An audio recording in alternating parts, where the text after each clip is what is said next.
All right, what's going on, guys? So today we're gonna go ahead and cover the installation of the RSX subframe. Now this will work for the Ep3 as well.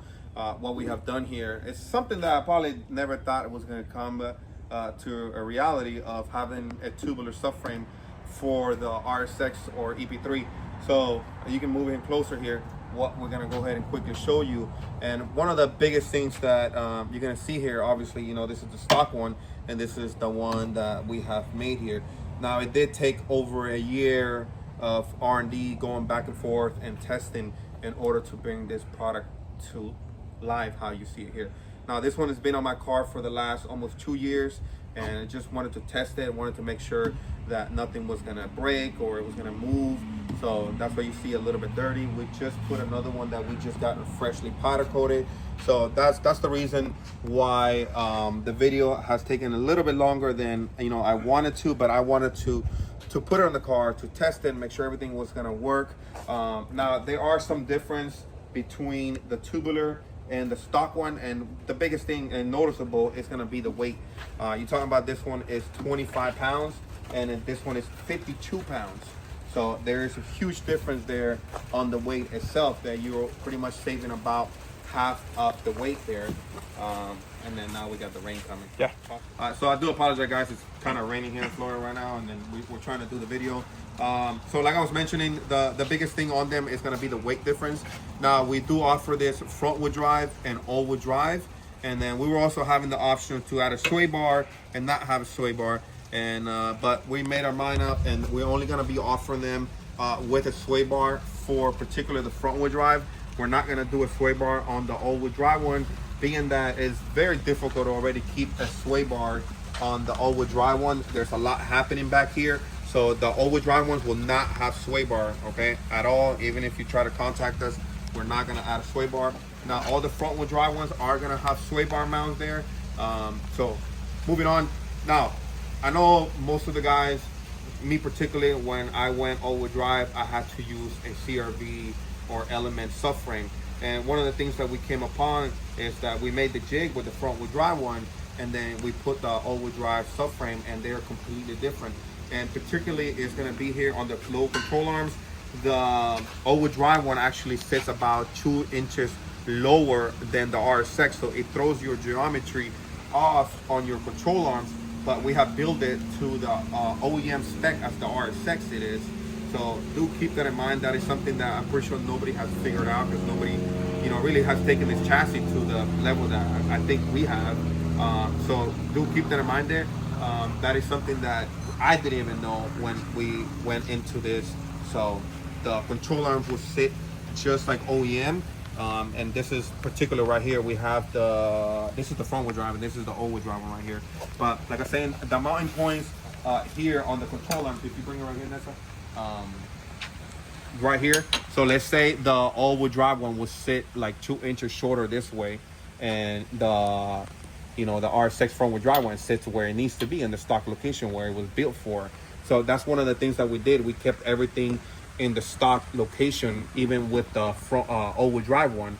So do keep that in mind that we went and did that. So you recording there? Mm-hmm. You can record this one right here. This one's is the one that they probably want to see, that's been holding on for the last 2 years. So we're gonna go ahead and compare them and show you guys. I mean, obviously you can see how much structure has been taken out, and also we have reinforced all the corners. And just overall, we're gonna go over here. So particularly here, you can see here what we have done here. We have double plated this, so we don't want this to get squeezed whenever you put your bolt here. And then I will say this, the new ones do have the bolt here, just like if it was for factory, as you can see here. Okay, so that will have it there, and you can see how we have done this. Okay, and then you can go ahead and show the stock one over here. You can see how it is. Okay, and then moving forward to this side, you can see how we have tubed everything to each corner. Everything has been thought through over and over again.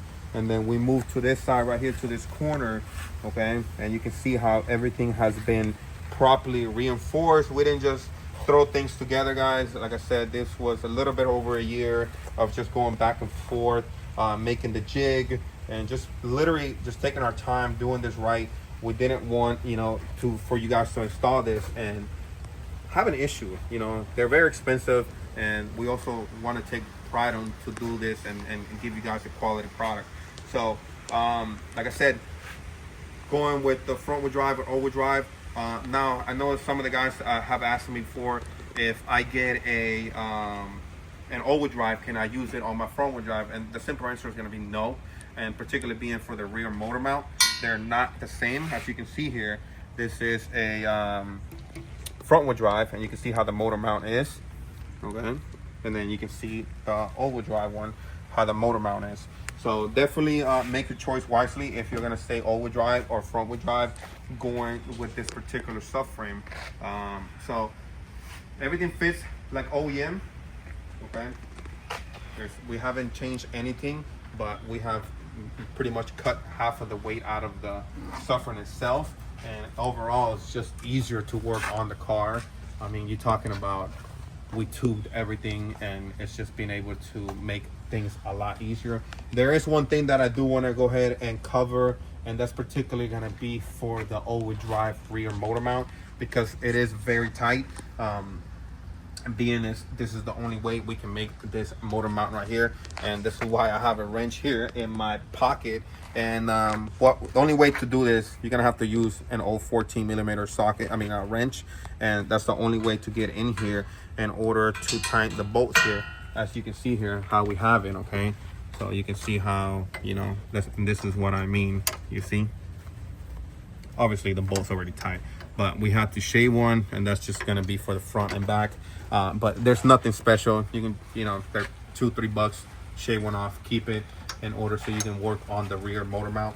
As much as I want to do an install on it, there's really not much to it besides taking the stock one out and putting the OEM one, the one that we have built for you guys. Anything else that you think I'm missing here, Nessa? No? So everything is perfect, honestly. Yeah. We can do a little close-up videos on all the corners and stuff like that, but I think we have covered everything particular. And like I said, the front wheel drive ones are all gonna come with sway bar mounts, and we have pictures there on the website, particularly how they look. So do keep that in mind. And then, you know, we can probably put this one on top of it so you guys can see. I'm sure somebody probably wanna look at it. Obviously this is the all-wheel drive one, this is the front wheel drive one, but just to, you know, you can see no size different, bro. It is, you know, come on, look at this. And then, you know, it still goes into the same mountain points. That's what I'm trying to get to. But, you know, you can see how much we have been able to, you know, remove and be able to make it a tubular subframe here for the RSX chassis. So appreciate you guys watching the video, and I'm hopefully this video is able to make it an easy decision for you in order to go with a tubular subframe for your RSX. Like I said, it's an easy decision to make it if you are trying to cut weight and be able to work around the car. You know, so the rain came. So let's end the video there.